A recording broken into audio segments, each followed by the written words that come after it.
I've tried making this about crying, but I can't. Just want to be super vulnerable for a sec. Being a mom is hard. Being a single mom is hard, especially when your mom and dad. My oldest is a therapy tonight, and after she comes up to me and she's like, "Mom, I need to talk to you." And she grabs me and just holds me, and she's like, "I don't feel like I tell you enough, but you're the best mom in the world." I need that so bad. My baby's my world. Also, asking for a friend. God, there isn't even there. How do you look so pretty when you cry, some of you? I feel like a goddamn water buffalo / moldy sponge.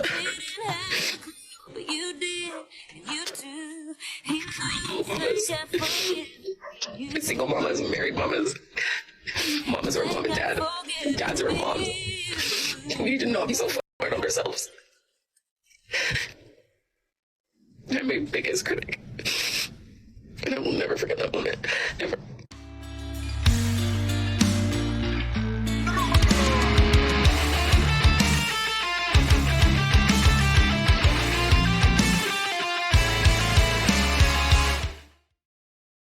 Gentlemen, to be completely honest with you, I stopped listening to this woman from like the 5th second or so. I don't know if she was using a voice filter or maybe she just smokes 3 packs of cigarettes a day.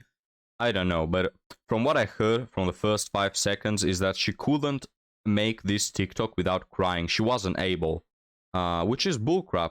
You know, just, I don't know, if you're crying, wait 10 minutes, wait an hour. You're not crying literally all day. But of course, the problem is not that you were crying. It's really, it's crocodile tears. You're just doing this for TikTok. And guys, on yesterday's video, maybe some people thought that I was too harsh with young women crying because of hookup culture. But honestly, one of the many reasons I couldn't care less is because all those tears are fake. They are fake tears, gentlemen. They literally, they're sitting in their room, you know, with a poker face, and then suddenly they start a TikTok and they start like crying, which is an ability that women possess, you know, to appear like they're crying, but I see no tears, honestly. So no sympathy. They're literally playing an act like they're in the theater. They literally sit down and fake cry, and if it doesn't, you know, appear good, they just cut the TikTok and make a new one crying. So no sympathy. But, you know, what I could hear, guys, is whining, single mother, whining. So welcome back to another episode of Single Mothers. And let's get started with this one right here that looks like Scarlett Johansson. I'm recovering from a date last night, and I don't even know where to start. So there's this guy I've been talking to, and nice, and I liked him. Like, we just had a connection and just like liked a lot of the similar things, right? So we planned the date, he planned the date, and he was like, "I'm gonna surprise you." So we met at this certain place, and he's like, "We're gonna go and have a drink here, and then we're gonna go to a surprise." Really nice. So we go to this surprise place, and it's like one of those like paint and sip kind of places, but they didn't have alcohol there. So like he brought like a cooler, and he like got champagne for me, which was so nice, like little mini bottles of champagne and beers for him, and like it was so cute. He rented out the entire place for us so that we could be like just me and him. Like You can see why they suddenly clicked, gentlemen. You can see why they had this connection.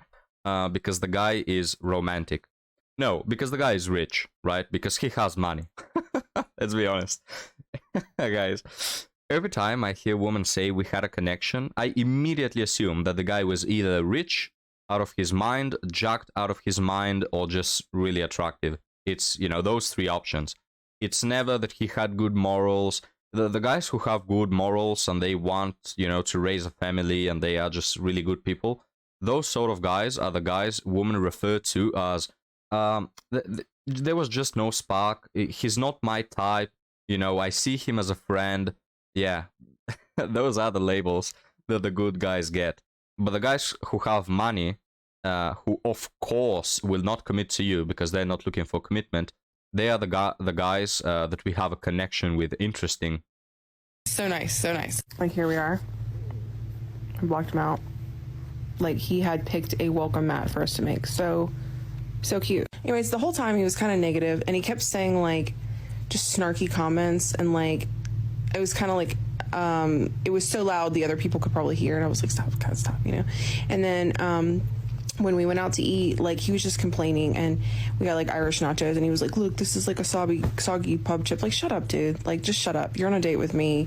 Keep it moving, you know. I hate like negativity. Anyways, so throughout the whole night, he was like, we're gonna be together forever. Like, this is it. Like, it's me and you. You're mine now. And I was like, you know, like, and then at one point, he said, because the ladies knew at that like paint and sip place, like, it was our first date, and he said, yeah, well, I live in this city and she lives in this city. Like, our cities are like neighbors, kind of. He was like, but that will change very soon when we live together. And they looked at me and they were like, are you okay? Do you need out? And the whole time I was like, is he being funny? Like, is he what? You know? So, the night progressed and he just kept saying things like, you're mine. Like, nope, this is us together forever. Like, it was freaking me out. But I had like wine in my system. So I was like, huh, he likes me, you know?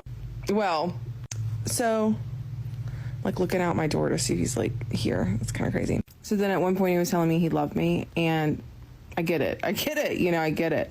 And I was like wanting water. I was like, I need to get a water. And he was like, I'll get you one if you say 3 words. Say 3 words.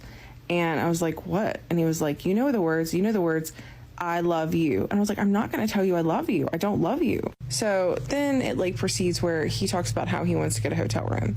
I'm like, no, like what the hell? And I get like where I'm like, this is too much. And he gets like kind of aggressive. And anytime that I would like have a text, he'd be like, who's that text? Who's that text from? Who's that from? And then we like looked at the time and he was like, let me see your messages. Like, let me see your messages.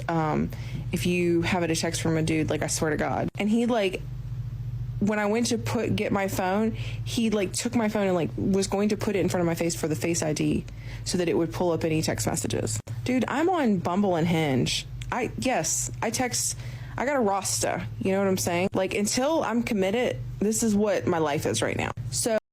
What a bullcrap statement, guys. Every time I hear this, I just roll my eyes. Oh yeah, until I get the commitment, I just have to have many options. Otherwise, how am I gonna get the commitment? By not having a roster, by not being a 3 or 4, maybe. Which man with self-respect will see a woman having a roster, dating 27 guys per week, and saying, oh, maybe I'm gonna be the lucky one who gets the commitment? It's so disgusting, man. Try and going one dude at a time, you know. Try figuring out if it works with someone instead of just like being with 20 men who you're hooking up with like 10 of them and then waiting for someone to commit. Nobody is going to commit to that. Come on, guys. So, but the whole thing is like, well, I rented out this whole place for you. I did all this for you. I took all this time for you, like just dangling it over my head, right? And I was like, no, you controlling motherfucker. Get the fuck away from me. And then yeah, guys, she's all here whining about this guy, but she stayed there, didn't she?